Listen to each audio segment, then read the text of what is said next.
صحیحین کے اندر یہ حدیث آتی ہے، بخاری اور مسلم کی حدیث ہے، ایک حدیث آپ کے سامنے رکھتا ہوں۔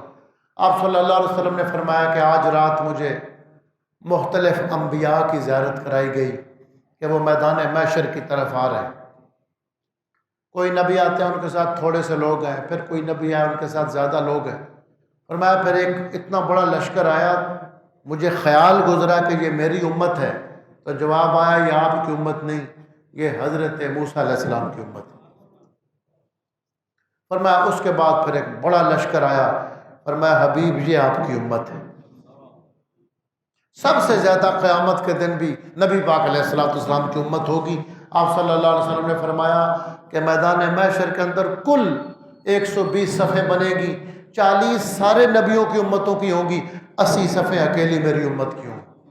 اور فرمایا انی مقاصر بکم، اپنی امت کو اتنا زیادہ دیکھ کر قیامت کے دن میں فخر کا اظہار کروں۔ اس لیے کوشش کرنی چاہیے کہ لوگوں کو امت میں داخل کیا جائے۔ ہماری تو کوشش یہ ہوتی ہے کہ بس جتنے فتوے لگائے جائیں لوگوں کو نکالا ہی جائے اسلام سے۔ وہ ابن انشاء نے مضمون لکھا تھا نا دائروں پر، مختلف اس مضمون ہے ان کے ایک دائروں پہ اس نے مضمون لکھا ہے کہ جیومیٹری میں یہ دائرہ ہوتا ہے، اوکلیدس میں یہ دائرہ ہوتا ہے، دائروں کا علم ہوتا ہے۔ پھر انہوں نے کہا کہ اسلام کا دائرہ بھی ہوتا ہے، پہلے لوگ اس میں داخل کیا کرتے تھے، اب نکالنے پہ زور ہے۔ تو حضور صلی اللہ علیہ وسلم کی کوشش کرنی چاہیے کہ امت زیادہ ہو، اب لوگوں کو اسلام میں داخل کریں۔ اس لیے جتنے صوفیاء ہیں ان کی آپ تاریخ پڑھیں، وہ لوگوں کو اسلام میں داخل کرتے رہے ہیں، نکالتے نہیں رہے۔